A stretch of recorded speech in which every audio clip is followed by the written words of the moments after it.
George, your interview with President Biden already making headlines. Boy, he came to play. This was his most extensive and expansive interview since his inauguration. The president was primed to weigh in on all the big issues, staking out new ground on the border crisis. The next big items on his agenda, like taxes and voting rights. Tough words for Vladimir Putin, a tough situation for American troops in Afghanistan. And we began with the latest on the pandemic.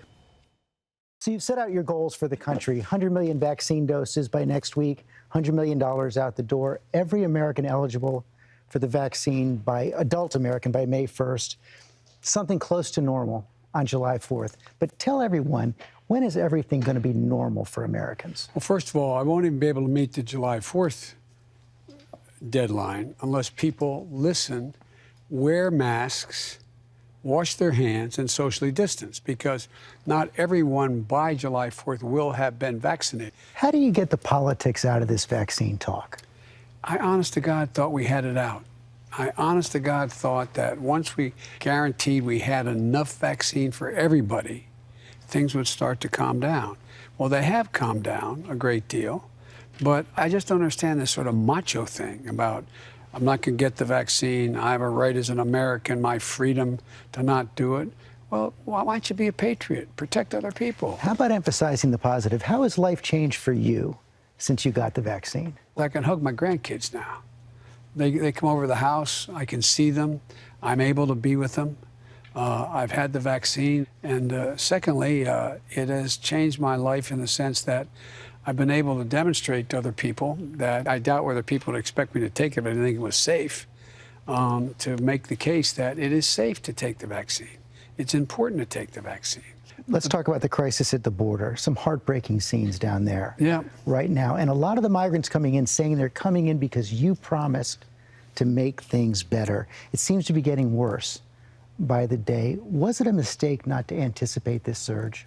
Well, first of all, there was a surge the last 2 years, in 19 and 20, there was a surge as well. This one might be worse. No, well, it could be, but here's the deal. First of all, the idea that Joe Biden said come, because I heard the other day that they're coming because they know I'm a nice guy and I won't do what Trump did. This. Yeah.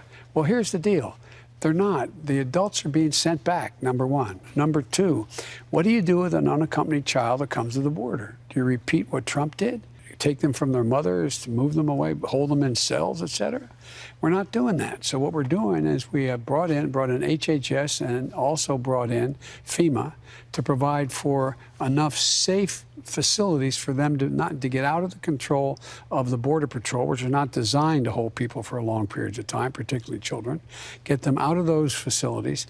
And most of them come with a phone number. So what we're doing is we're putting together an entire organizational structure so that within 7 days they're able to get in the phone, contact that number, find out whether there is a mother or a father, whether it is safe, whether it is a secure circumstance to get the child to that adult. It's going to take some time, though, to get those policies in place again.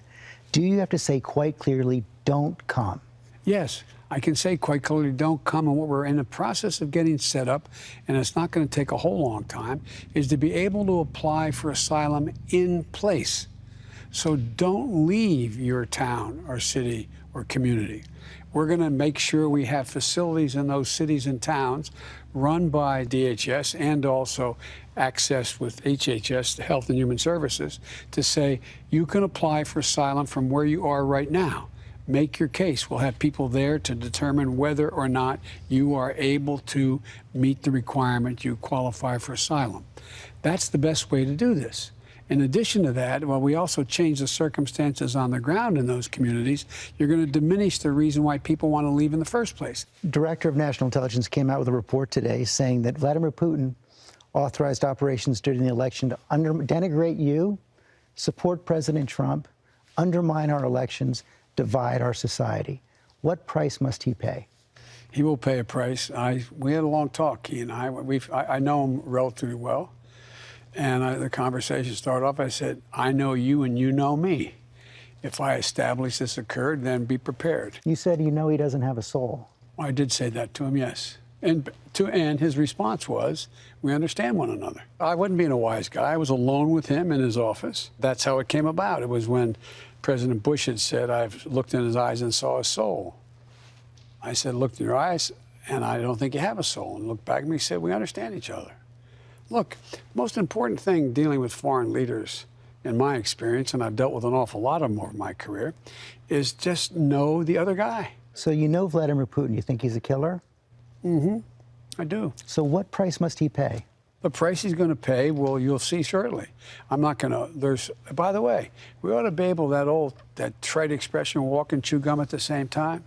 There are places where it's in our mutual interest to work together. That's why I renewed the START agreement with him. That occurred while he's doing this, but that's overwhelming in the interest of humanity that we diminish the prospect of a nuclear exchange. President Trump reached a deal with the Taliban to have all American troops leave by May 1st. Are they going to leave? I'm in the process of making that decision now as to when they'll leave. The fact is that that was not a very solidly negotiated deal that the former president, worked out. And so we're in consultation with our allies as well as the government, and that decision's going to be, it's in process now. Likely to take longer? I don't think a lot longer. But May 1st is tough. Could happen, but it is tough because, look, one of the drawbacks, George, and this is going to be like Sanskrit to people listening here, but it is the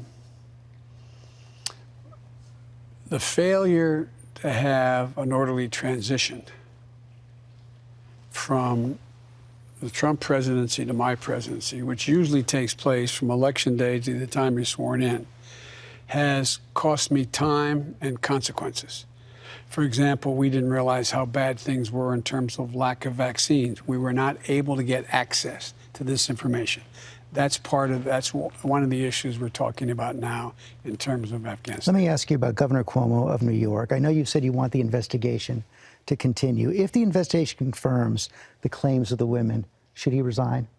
Yes, I think he probably end up being prosecuted too. But how about right now? You've said you want the investigation to continue. You saw Chuck Schumer, Senator Gillibrand, majority of the congressional delegation don't think he can be an effective governor right now. Can he serve effectively? That's a judgment for them to make about their state where they can be effective.